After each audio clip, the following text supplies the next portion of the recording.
think there's been lots of comments and arguments about port productivity, why vessels are not turning around as quick as they should, and so on. In particular, Durban, we've had delays of 17 days and sometimes longer. We had that massive storm and that damaged a lot of equipment. Containers were blown off the stacks, unbelievable.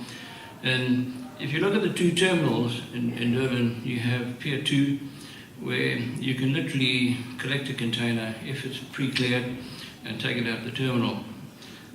Pier 1 operates on a different concept because the space constraints, and they have rubber tire gantries where the containers they have to complete a block and then allow trucks to come in and uplift the container. So the two scenarios that you have in the terminal.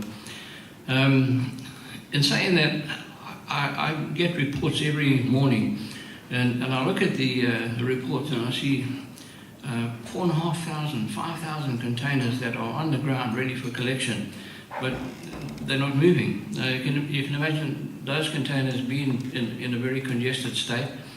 Then you have in the next line 2,500 that are unassigned. Means no truck has been appointed to uplift it.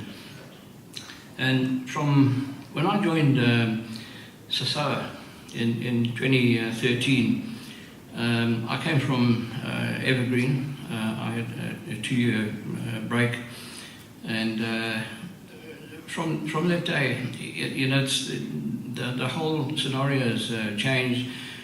Where what they're doing now wasn't linked to Navas, but in order for the shipping line to release that container, they have to, forwarding clearing agents have to come in with the bill of lading, shipping, the cargo due certificate, and the bill of entry, pay all the landside charges or freight if it's freight collect, and if everything's in apple pie order, only then can he put the consigned trucker on that system to uplift the container. So somewhere along the line, and we spoke about it yesterday in the cloth meeting, that's a container line operators forum, and it was acknowledged that it's something that we're really going to have to look at and see what the hold-up is and what the bottleneck is. But in saying that, that's one part of it. If we look at Durban weather, Richards Bay, the weather's quite horrendous. We've had unusual wind. Not that Cape Town doesn't have wind, but I think you're a little more protected than ports of Richards Bay and Durban. We have a helicopter that operates in Richards Bay, and you have the helicopter that operates in Durban. But those machines have, like anything else, have to go for servicing and so on. But we've had long spells when the helicopters haven't been available, and we've had to use pilot boats. And pilot boats, are hampered because of the swell.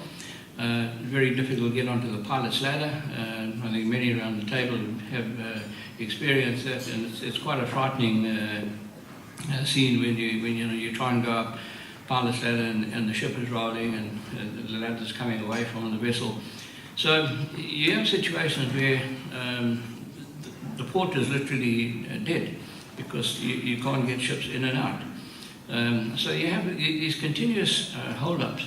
It's only last week that we finally got all 3 helicopters back in service. Although one from Richards Bay is due for routine maintenance, it'll go down. But there's been delays in Durban of 14 days. Richards Bay have had some, the big coal loaders, 17 days. It's massive. And the other aspect, of course, there's been a shortage of tugs, but they've overcoming that problem. They've built, I think they've launched 8 of the 9 new tugs that have been spread between Durban, Richards Bay, Cape Town, East London, PE. But there's also the staffing that has to go, that support the tug operation in the ports. And that is where we're battling at this point in time, in that there just isn't enough engineers, pilots, and so on to man those positions.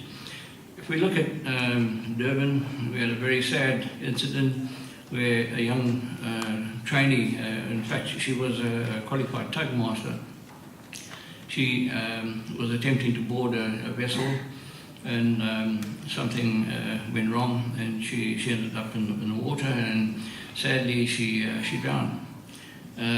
But at that time, there were no helicopters around, and I'm not saying that it might not have happened, but there was probably less chance with the weather conditions and being able to be winched down onto the deck of the vessel.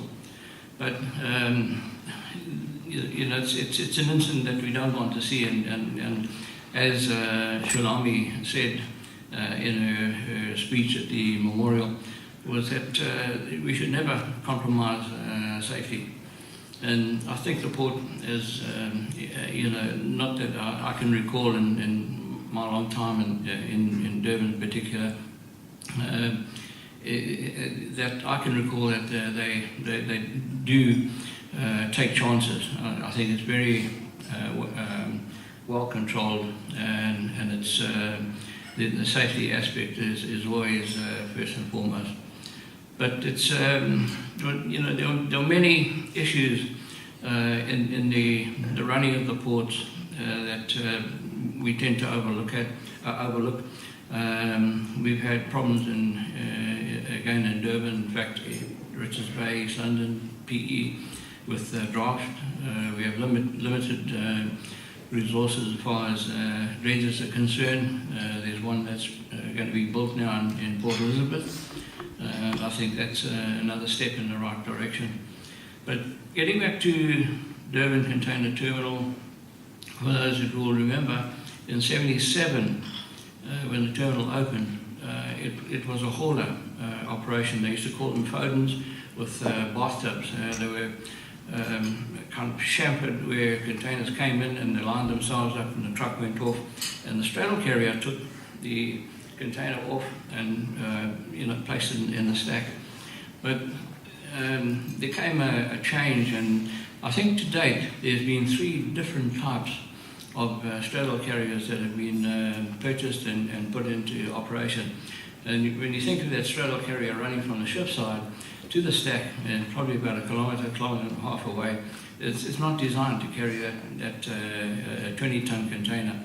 So we've had continuous breakdowns. At one stage, I think 50% of the straddle carriers were not operational, and that's massive when you think of your waterside operation and the land side. As far as loading the trucks and that are concerned.